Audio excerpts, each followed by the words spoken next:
The godfather of heavy metal and Prince of Darkness, Ozzy Osbourne, has passed away at the age of 76. He was just 19 when he started his career.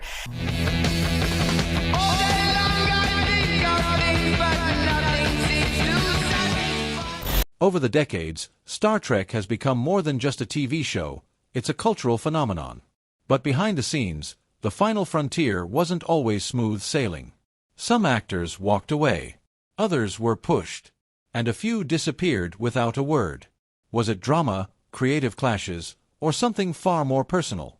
Join us in this video as we dive deep into the real reasons why these beloved actors left Star Trek and what really happened when the cameras stopped rolling. You might be surprised who and why.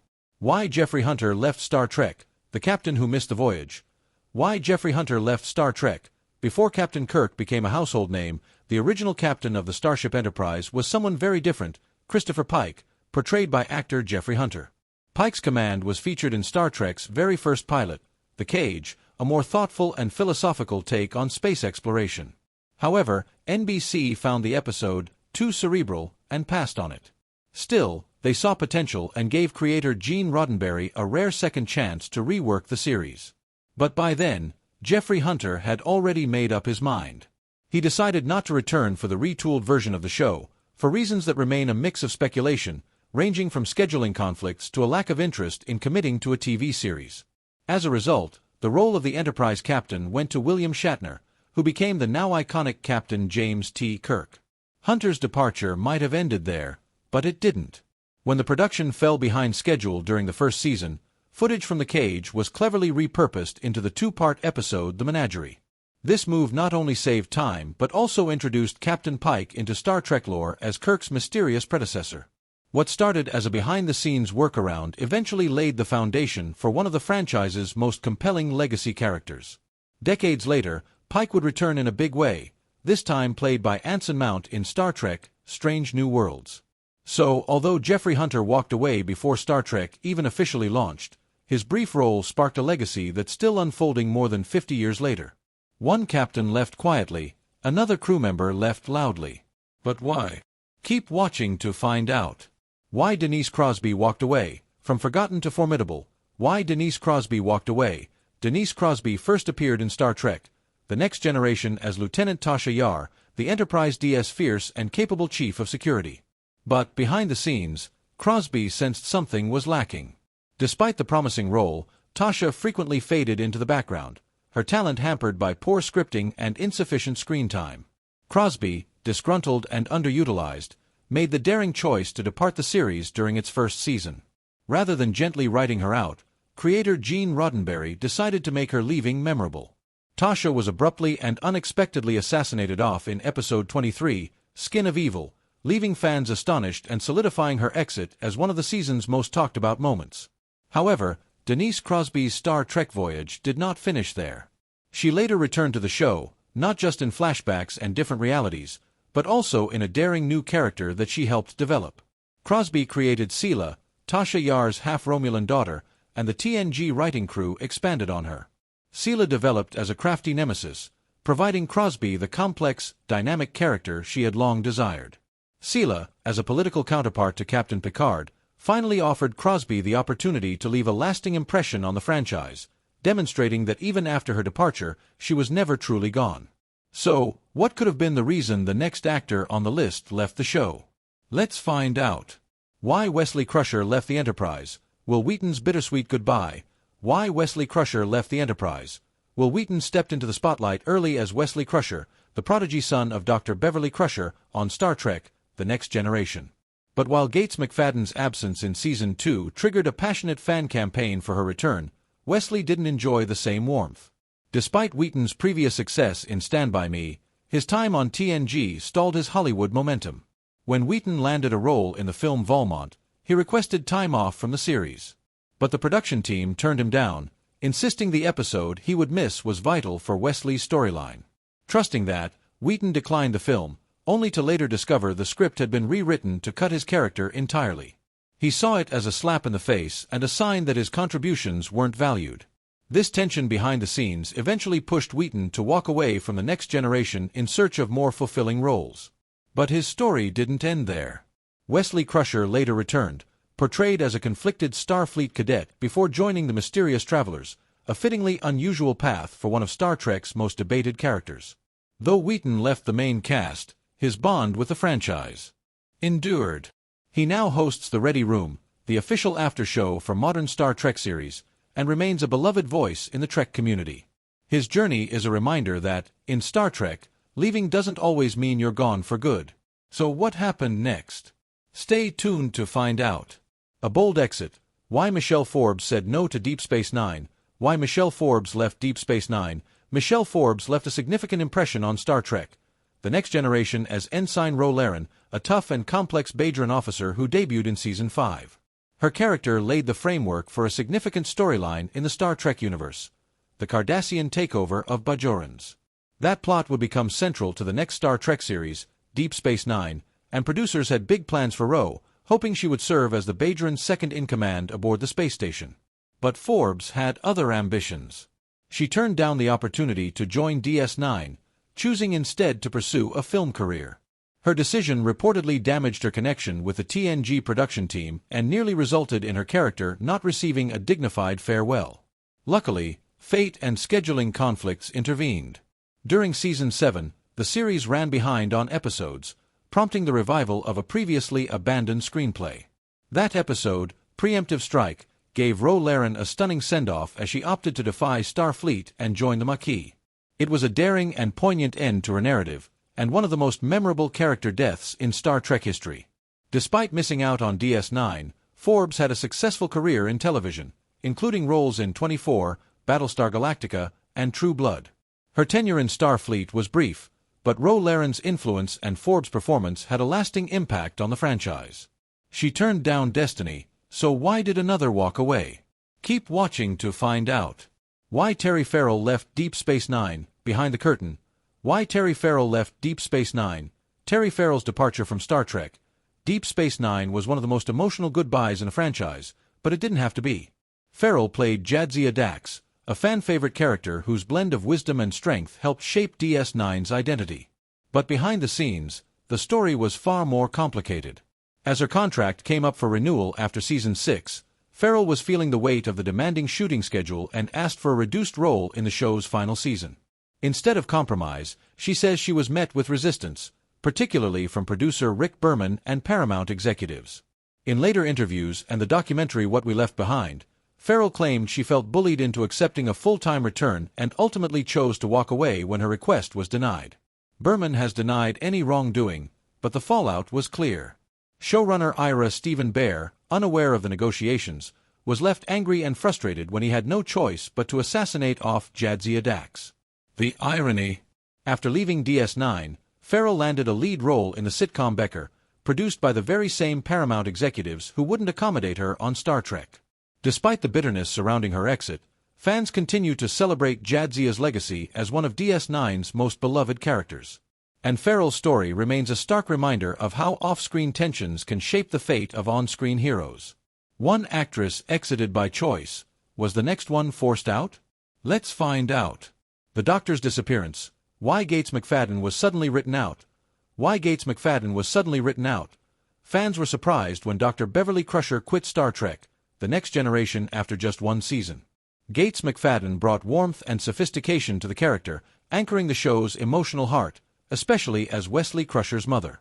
However, her quick departure left both characters stranded, and many people found it strange that she was gone while her son remained on the Enterprise. Whispers suggested conflict between McFadden and the show's producers, particularly Maurice Hurley, TNG's head writer at the time. Years later, in an interview with Michael Rosenbaum, McFadden spoke candidly about that difficult era. When questioned if her connection with Hurley played a role in her departure, she openly stated, "I think I definitely pissed him off." She critiqued the show's early drafts for their antiquated view of women and expressed her dissatisfaction with the way her character's relationship with Wesley was depicted. "I kept saying, why is it that I've raised this genius kid? And yet every time there's anything, even possibly serious, it's only the male characters that talk to him. She's a scientist. I'm not buying this."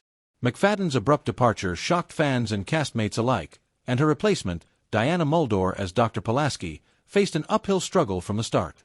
Fortunately, the fan response helped McFadden recover. She returned in Season 3 and stayed with the program for the full run, even appearing in the TNG films and Star Trek, Picard. Her return was more than just a casting decision. It was a course correction that fans welcomed wholeheartedly. One doctor vanished, another stepped in. But why so briefly? Stay tuned to find out. Why Diana Muldor left Star Trek, The Next Generation, a temporary doctor. Why Diana Muldor's time on TNG was so short, when Gates McFaten was abruptly forced out of Star Trek, The Next Generation. After Season 1, the show's producers didn't recast Dr. Beverly Crusher, they replaced her entirely. Enter Diana Muldor, a familiar face in the Trek universe who had previously appeared in the original series and starred in Gene Roddenberry's telefilm Planet Earth. Roddenberry personally brought her on board to play Dr. Catherine Pilaski in Season 2. But despite her talent and experience, the transition was anything but smooth. Muldor was stepping into a tight-knit cast still loyal to McFaten, and according to rumors, she wasn't exactly welcomed with open arms. Her character, Pilaski, gave a direct, old-school vitality to the sickbay, but her chilly and dismissive attitude toward Data irritated some viewers. While Pilaski was supposed to be a different kind of doctor, less friendly and more matter-of-fact, fans used to Crusher's empathy were put off by the change. As for why Muldor left after just one season, the details have remained vague.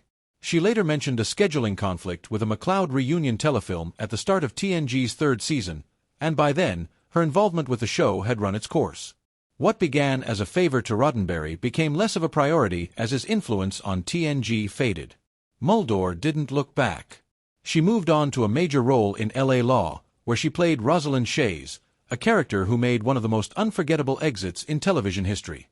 Her time on TNG may have been brief, but it was another chapter in a career full of bold roles and unexpected turns. From one sudden goodbye to another, what really happened with Voyager? Keep watching to find out. What really happened with Voyager? The captain who wasn't, Genevieve Bujold's abrupt exit from Voyager, Genevieve Bujold's brief and unexpected role as the original captain of Star Trek. Voyager is one of the franchise's most intriguing casting stories. Bujold, a respected film actress known for her emotional depth, was first selected to play Captain Nicole Janeway in the series. But just a few days into filming the pilot, it became clear she wasn't the right fit for the role or the production. From the start, there was tension between her artistic style and the demands of Star Trek. Bujold wanted to play Janeway more like a cerebral scientist than a commanding Starfleet leader, a direction that clashed with what the role required. On top of that, she found the pace of TV production overwhelming. The long hours, quick turnarounds, and dense technical dialogue proved too much. Before the first week of filming wrapped, Bujold walked away, telling producers she simply wasn't suited for the part.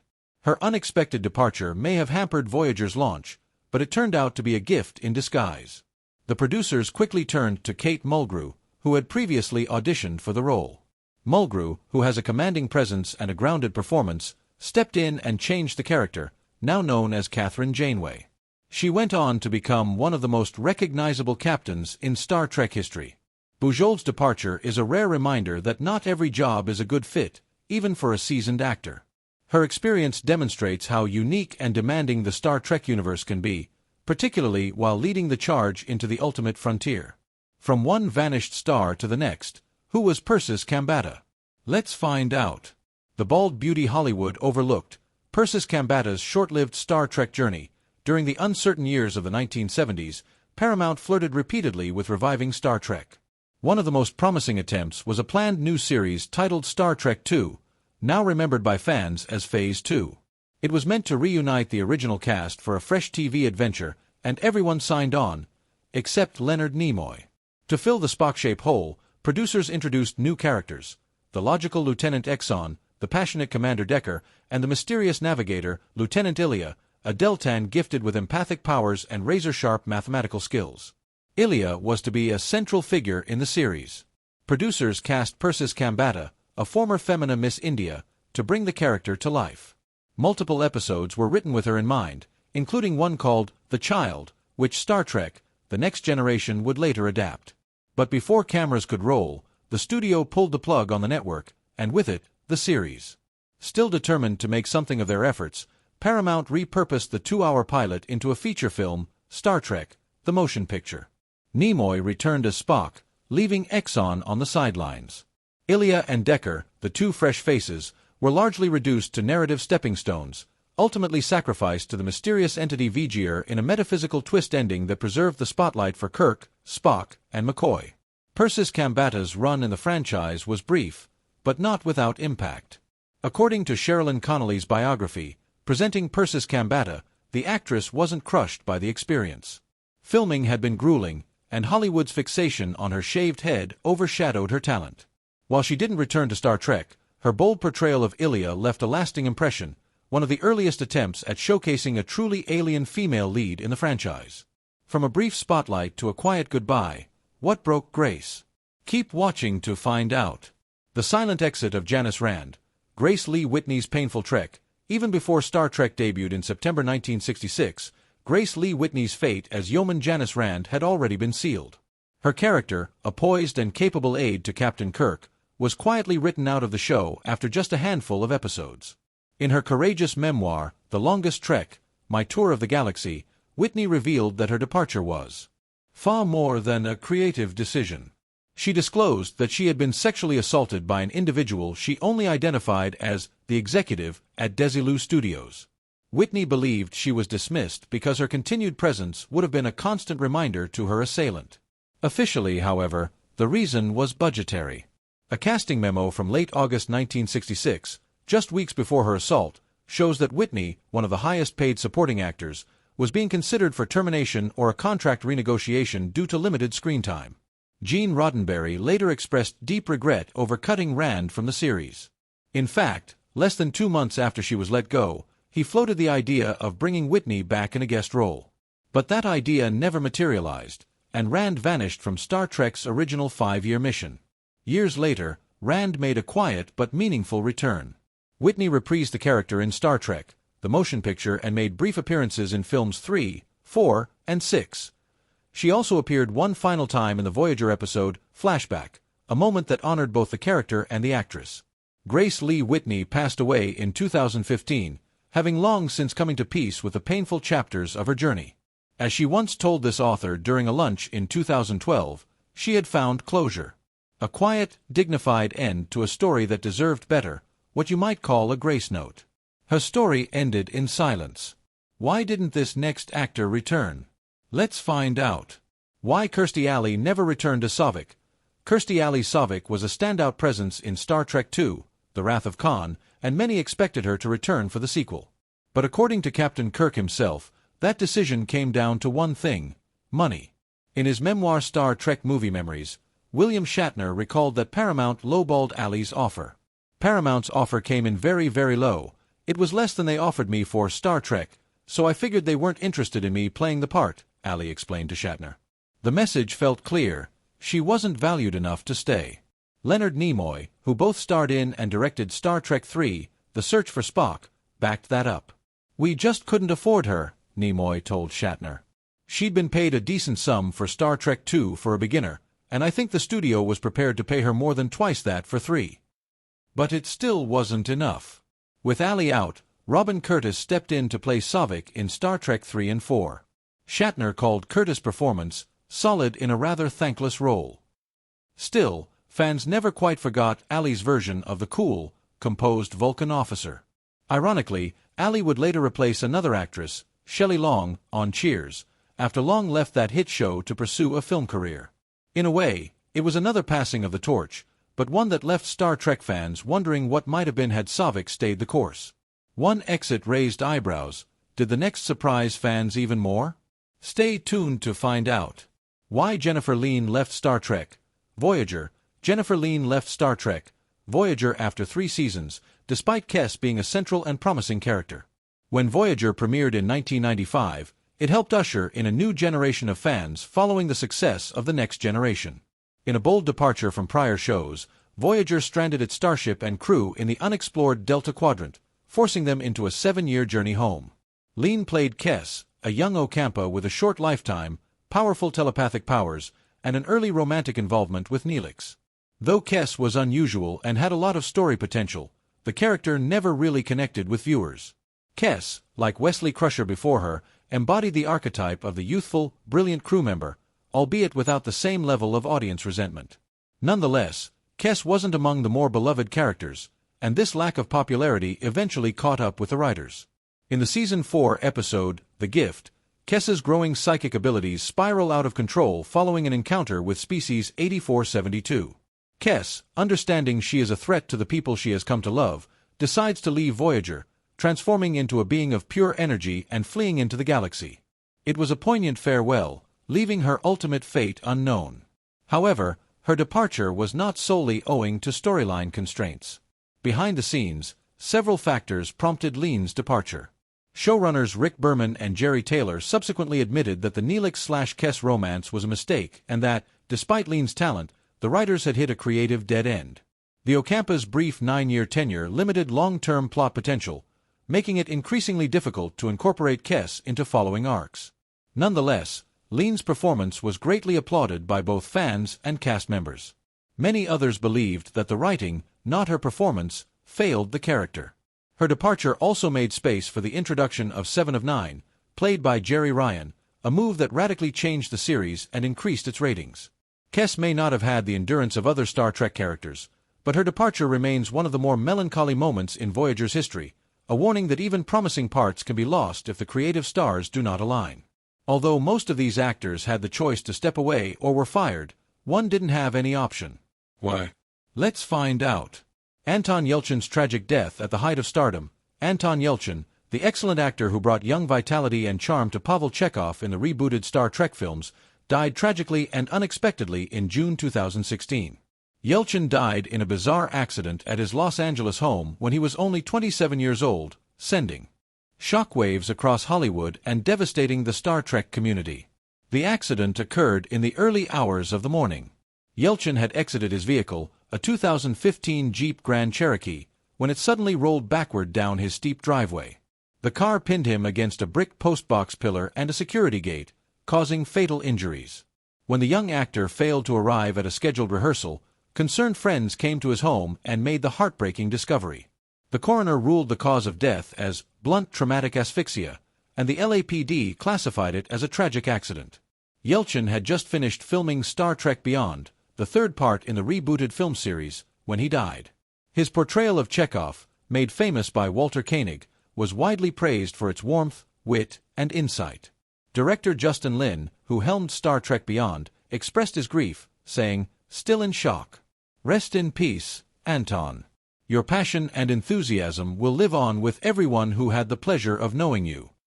Tributes poured in from colleagues and co-stars. J.J. Abrams, who directed Yelchin in the first 2 Star Trek reboots, wrote, "You were kind. You were funny as hell and supremely talented. And you weren't here nearly long enough. Wise beyond his years. And gone before his time." John Cho, who played Sulu, wrote, "I loved Anton Yelchin so much. He was a true artist, curious, beautiful, courageous. I'm in ruins." Even William Shatner, the original Captain Kirk, took to social media to express sorrow over the loss of such a talented young man. Further heartbreak came with the revelation that the model of Jeep involved in the accident had been under investigation for its controversial electronic shifter, which had led to numerous driver complaints about confusion over whether the vehicle was actually in park. Although no direct link was formally established in Yelchin's case, the tragedy sparked public outcry and intensified scrutiny over the vehicle's design. Jodie Foster, who had directed Yelchin in the 2011 film The Beaver, described him as a rare and beautiful soul with his unstoppable passion for life.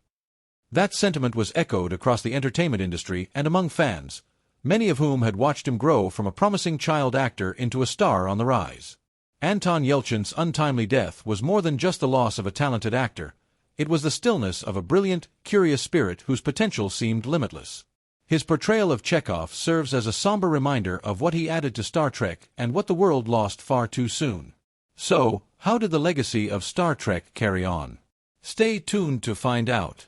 The legacy of Star Trek. Star Trek is more than a television series. It is a cultural phenomenon that has boldly expanded beyond its 1960s roots. The brand, founded by Gene Roddenberry, began with a single series and has since grown into one of the most recognizable and profitable media empires in history. Its influence now extends to television, film, literature, comics, video games, and even language, reaching generations of fans and influencing the landscape of science fiction and popular culture. The first Star Trek series began on Canada's CTV network on September 6, 1966, followed by NBC 2 days later.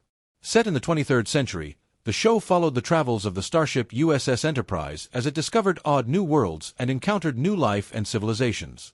Roddenberry was inspired by the naval adventures of C.S. Forester's Horatio Hornblower, the social satire of Gulliver's Travels, the future vision of Forbidden Planet, and the structure of TV westerns such as Wagon Train. His design served as both a space adventure and a forum for philosophical reflection on human nature. After being cancelled after only 3 seasons, Star Trek refused to slip into obscurity. It was revived as an animated series and 6 feature films, reuniting the original cast. Then, in the late 1980s, a television revival took flight with The Next Generation, set a century after the original. That era would spawn multiple new series: Deep Space Nine, Voyager, and Enterprise, as well as 4 feature films centered around Captain Picard and his crew. In 2009, J.J. Abrams initiated a cinematic reboot set in an alternate timeline, the Kelvin timeline, that presented new versions of old characters and resulted in 3 new films. But it was not the end. Beginning in 2017, Star Trek returned to television with a new wave of programs set in the original timeline, including Discovery, Picard, Short Treks, Lower Decks, Prodigy, and Strange New Worlds, many of which were streamed on digital platforms and aimed at new generations. But Star Trek is more than simply a franchise, it is a community. Fans, affectionately known as Trekkies or Trekkers, have kept the dream alive through conventions, souvenirs, fan films, and other activities. The effect of Star Trek can be seen everywhere, from a decade-long Vegas attraction to traveling museum exhibits. The Klingon language was invented just for the series and has since been studied, translated, and spoken around the world. More than anything, Star Trek has always been ahead of its time. It's praised for its vision of a future where humanity has overcome many of its social divides. The original series had one of television's first interracial casts, reflecting a message of inclusivity that was popular during the civil rights movement. That heritage lives on today, making Star Trek more than just entertainment. It's a symbol of optimism, opportunity, and the eternal force of imagination. So, what are your thoughts on these actors and the real reasons for their departure from Star Trek? Let us know in the comments section below. Thank you for watching this video. We hope you found it interesting. Don't forget to like and subscribe. Click the next video shown on your screen to catch up on your favorite celebrity stories. See you there.